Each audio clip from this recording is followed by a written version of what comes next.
Hi hello friends, ಎಲ್ರಿಗೂ good morning. ಎಲ್ಲರೂ ಹೇಗಿದ್ದೀರಾ? ಎಲ್ಲರೂ ಚೆನ್ನಾಗಿದ್ದೀರಾ ಅಂತ ಅಂದ್ಕೊತೀನಿ. ಇದು ಬುಧವಾರ ಮಾರ್ನಿಂಗಿಂದು ವಿಡಿಯೋ. ಬುಧವಾರ ಮಾರ್ನಿಂಗ್ ಬಂದು ನಾನು ಬ್ರೇಕ್ಫಾಸ್ಟ್ಗೆ ಇಡ್ಲಿ ಚಟ್ನಿ ಸಾಂಬಾರು ಮಾಡೋಣ ಅಂತ ರೆಡಿ ಮಾಡಿದೆ. ಇಡ್ಲಿ ದೋಸೆ ಮಾಡಿದಾಗ ಮಾರ್ನಿಂಗ್ ಬ್ರೇಕ್ಫಾಸ್ಟು ಅದೇ ಆಗುತ್ತೆ, ಅದಕ್ಕೆ ಮಧ್ಯಾಹ್ನ ಲಂಚು ಅದೇ ಆಗಿಬಿಡುತ್ತೆ. ನಾವೆಲ್ಲರೂ ಬಾಕ್ಸಿಗೆ ಇಡ್ಲಿನೇ ತೊಗೊಂಡು ಹೋಗ್ಬಿಡ್ತೀವಿ. ಹಸ್ಬೆಂಡು ಏನೂ ಪ್ರಾಬ್ಲಮ್ ಇಲ್ಲ, ಅವರು ತೊಗೊಂಡು ಹೋಗ್ತಾರೆ. ಸೊ ಹಾಗಾಗಿ ಇಡ್ಲಿ ಮಾಡಿದಾಗ ನಂಗೆ ಸ್ವಲ್ಪ ಟೆನ್ಷನ್ ಕಡಿಮೆ. ಇಡ್ಲಿ ರೆಡಿ ಮಾಡಿ ಚಟ್ನಿ ಸಾಂಬಾರೆಲ್ಲ ರೆಡಿ ಮಾಡಿ ಹಸ್ಬೆಂಡ್ಗೆ ಮಾರ್ನಿಂಗ್ ಬ್ರೇಕ್ಫಾಸ್ಟ್ ರೆಡಿ ಮಾಡಿಕೊಟ್ಟೆ. ಅದಾದಮೇಲೆ ಅವ್ರದ್ದು ಡಬ್ಬ ಎಲ್ಲ ಪ್ಯಾಕ್ ಮಾಡಿದೆ. ನನ್ನ ಡಬ್ಬ ಪ್ಯಾಕ್ ಮಾಡಿಕೊಂಡೆ. ಆದರೆ ಮಗಳ ಡಬ್ಬ ಪ್ಯಾಕ್ ಮಾಡಿಲ್ಲ ಇವತ್ತು. ಯಾಕಂತ ಹೇಳಿದರೆ ಮಗಳು ಸ್ಕೂಲಿಗೆ ಹೋಗ್ತಿಲ್ಲ. ಅವಳಿಗೆ ಈಗ 1 ವೀಕಿಂದ ಹುಷಾರಿರಲಿಲ್ಲ. ಹಾಗೆ ಅವಳನ್ನ ಅಡ್ಮಿಂಟು ಮಾಡಿದ್ವಿ.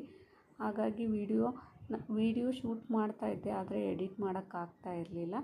ಇನ್ನು ಮುಂದೆ ರೆಗ್ಯುಲರಾಗಿ ಮಾಡಲಿಕ್ಕೆ ಟ್ರೈ ಮಾಡ್ತೀನಿ. Bye friends. ಇನ್ನೂ ಯಾರೆಲ್ಲ ಚಾನಲ್ ಸಬ್ಸ್ಕ್ರೈಬ್ ಮಾಡಿಲ್ಲ